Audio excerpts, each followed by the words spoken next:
Mag-planter na tayo sa aking mini garden.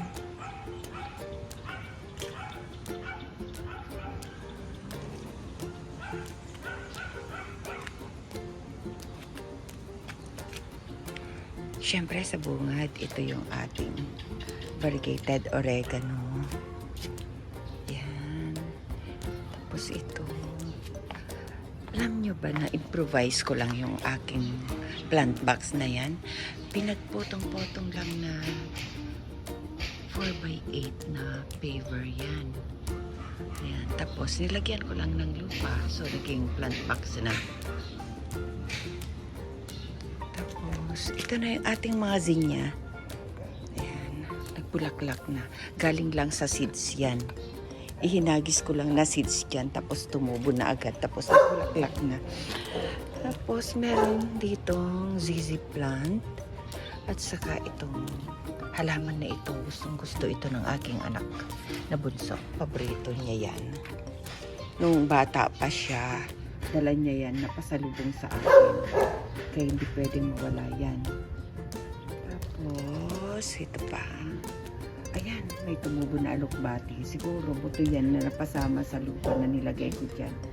Tapos meron din varieties of mayanas. Ayan. Ganda diba? Tapos magbubulaklak na siya. Kaya kailangan natin mag-propagate. Hindi ko lang alam kasi ang mga pangalan ng mga varieties ng zinnias. Tapos ito, single lang ito. And red na yan. Ito naman double. So magkaiba yan. Tapos ito yung yellow orange. Ito naman yung yellow. Ay, pareho lang pala. Okay. Tapos double siya. Tignan nyo double. Tapos ito yan pa. Nabulo na si Lola. Ito pa yung varieties ng ating mayanas or coleus. Tapos ayan, nagbubulaklakan na sila. Ito naman yung single na version. Kagaya din nito. Ayan, single din yan. Tapos ito pa. Ito single din ito. Yan, tangerine, yellow orange. Tapos ito yung yellow. Ayan. Ang gaganda. Tapos meron tayong isa nito. Ito naman yung talino. Ilagay ko na lang sa caption yung kanyang scientific name. Ito, talinum ito. Edible yan. Tapos, ito, single pa rin ito. Iba pa rin yan, variety na yan. Tapos yung dito, namatay. Hindi ko matandaan kung ano yung dating nandyan. Kasi, bibihira lang kami dito. Bibihira lang kami mag-stay dito. Siguro siya yung hindi kaya sa summer. Kasi minsan 1 week kami na hindi nadalaw dito. Siyempre mainit. Hindi nila nakakayanan. Tapos ito naman yung potted na tea plant natin. Tignan nyo. Pumangit din ng dahon. Gawa nung mainit lagi dito. Bali ano kasi to? Afternoon sun. Tapos ito yung silver dust natin. Hindi na siya silver dust. Naging ganyan din yung dahon kasi mainit yung panahon.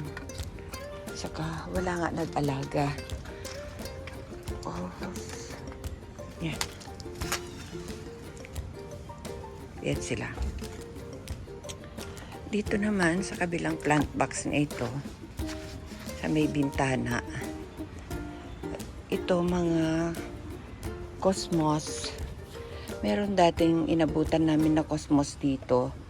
Tapos nung namatay siya, ihinagis ko din dito yung kanyang buto. So ito na sila ngayon, madami na. Tapos hinaluan ko rin syempre ng zinnias. O yan, zinnias na yan. Nagbubulaklak na din. At ito, marami ng buds lahat ng ating tinanim na buto lang na na cosmos. At ito naman yung Vietnam rose, tulog na yung kanyang mga bulaklak kasi pagabi na nga. Ayan. Tapos, itong grass na nakikita nyo na yan, artificial grass lang yan. Tapos, ito yung ating tail. Tapos, meron siyang fern dito, Boston fern at luya. Ayan. Tapos, zinnias pa rin.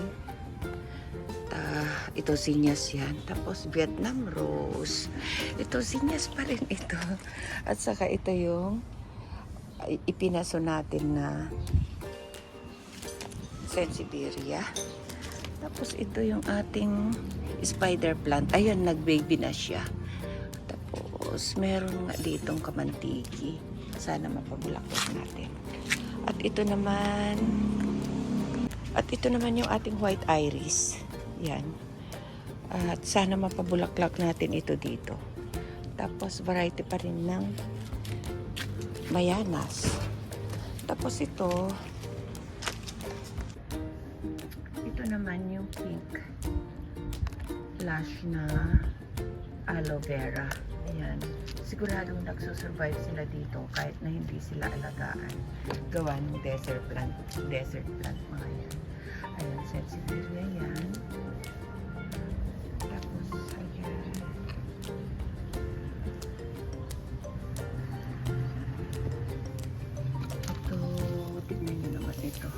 Parang medyo nakingalo, pero mabubuhay yan. Sansevieria pa rin. Ay, hindi. Yan yung halo natin. Tapos ito naman yung ating ayan, ang ganda niya. Sa akin. Tapos yung bagong lagay natin dito na calachuchi o desert rose. Ayan, tignan nyo. Magbubulaklak siya dito dahil full sunlight dito. Yan. Yan siya. Hindi pa natin natatapos gawin yung plant box dito. Kaya nilagyan natin ng kumpul-kumpul na flower pot para hindi siya tumumba kahit na malakas ang hangin. Yung mga nandito, ayan, meron tayong gum-free na violet. Tapos, varieties of mayanas at saka itong klase ng plant ito na pagkaganda. Hindi ko lang alam kung anong pangalan niyan. Tapos, ito, galing din yan sa bahay sa Dasma. Tapos, ito pa rin, tea-plant pa rin yan, varieties. Yan, tea-plant varieties. Tapos, dito yung bluter natin. Saka, ano-ano, mga varieties of mayanas. Ilagay natin yan. Dito naman tayo sa kabila, ito yung rubber plant natin. Ayan. Propagation natin yan mula sa Dasma. At saka varieties of tea plant pa rin. Ayan. Nakakasurvive sila kahit na hindi naalagaan mabuti. Ito, ang gaganda ng dahon niya. Tapos dito tayo. Dito na tayo. Ang ganda naman. Kahit hindi siya masyadong naaalagaan, nakakapabulaklak pa rin tayo. Ayan. Kasi tuwing pumupunta ako dito, nilalagyan ko naman yan ng fertilizer. Dito naman tayo sa kabila. Ito yung kalamansi natin na laging kinakain ng caterpillar na nakapaso. Pero ayan, kahit na paano, parang thrive naman siya. Tapos, punong-puno siya ng varieties of mayanas. At syempre, hindi nawawala yung ating oregano na variegated. Yan. Tapos, dito tayo. Yan. Yung mga tomatoes natin. Tapos, meron din tayo doon. Yan. Tomatoes pa rin yan. Hindi natin masyadong nakikita kasi padilim na. Tapos ito yung ating talong. Yan. Nakabatya lang yan. Maaayos din natin yan. Tapos tignan nyo naman yung kamote. Yan yung kamote natin. Ayan. Gumapang na yan. Hanggang sa semento. Pero hindi ko yan pinuputol. Tapos yan yung bagong galing sa bahay na ating Vietnam rose. Dito tayo. ito na yung ating pechay. Yan. Medyo malalaki na. Seeds lang na itinanim natin yan. Tapos, yan din yung ating carrots. Yan, malalaki na yung ating carrots. Tapos, siyempre, nilagyan natin ng mayanas. Tapos, ito naman yung variegated natin na banana. Yan. Tapos, ito, hinagis lang natin na buto yan, pero nagbulaklak, namatay din agad. Tapos, ito na yung fern, butterfly fern. Galing din yan sa bahay, makailan lang. Tapos, ito yung ating sweet potato o kamote na nilagay dito. Malaki na din. Tapos, may kasama pa siyang ampalaya. Ito, tignan nyo itong ampalaya. Native na ampalaya ito. Yan. Punta tayo dito, madilim na.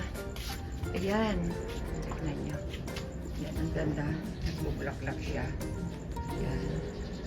Sa aking bunso dati yan, pasalubong niya sa akin nung field trip niya nung elementary pa siya.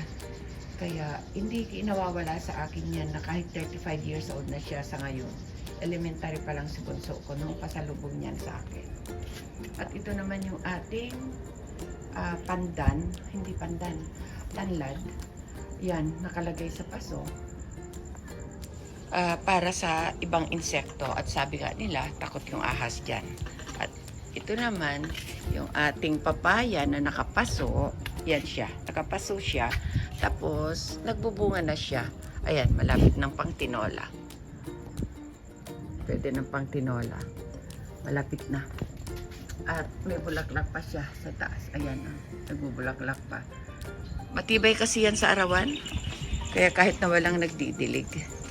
Tapos, ayan, sa puno niya, meron din dyan pechay. Yan. Hinagis ko lang din na buto ng pechay yan. Yan. Order ko online. Tapos, ito, meron tayo dito, Hawaiian na mangga, nakapaso. Baka sakaling mapagbunga natin yan sa paso. Yan. Yan siya. Tapos dito, yan. Ito yung paldan. Ito yung paldan. Yung nilalagay sa kakanin. Yan. Baka sakaling mapalaki natin. Siya. Tapos dito, yung mga sensibiria. Dito kasi sa likod yan. Ayan, iba na may-ari dyan. Model unit na itong mga nasa likod namin na yan. Model unit ito ng kagaya nitong tinitiraan namin. At model unit yun, nasa likod na yun. Yung kagaya ng bahay ng anak ko na nasa ibang phase. Nasa phase 3 sila, phase 4 kami. Tapos yan, yung aking photos. Yan. Mga photos ko yan. Yan. Nilagay ko lang dyan. Sa aking ginawang plant box lang na pinagsama-samang mga paper na 8x4. Yan. Kaya nagkakagawa tayo ng plant box. Hindi natin ginamitan ng semento yan. Pinagputong-putong lang natin. At ito, papakita ko pa sa inyo. Ito, isa pang tanlad ko dito. Pangtaboy nga daw sa ahas yan. Takot daw ang ahas dyan. Kaya naman, nagtanim tayo ng tanlad kahit nakapaso dito sa likod. Kasi dito sa part na to, pag-araw, tambayan ito ng aking dog. Yan. Tambayan niya. Kaya, nilagay ko dyan para hindi siya lapitan ng ahas. Yan, okay? Ayan, gabi na. Tapos na tayo mag-plant tour. Kaya maraming salamat ulit sa inyong panonood. Sana nagustuhan nyo at nag-enjoy kayo. Maikli lang talaga ito. Gawa ng kokonti lang ang halaman ko dito. Hindi gaya sa bahay. Pag nag-plant tour ako, maabot ng 2 oras. Yung iba ina-edit ko na lang. Kaya ayan, maraming salamat ulit sa inyong panonood. Sana nag-enjoy kayo. At huwag kalimutan mag-like and subscribe. Bye!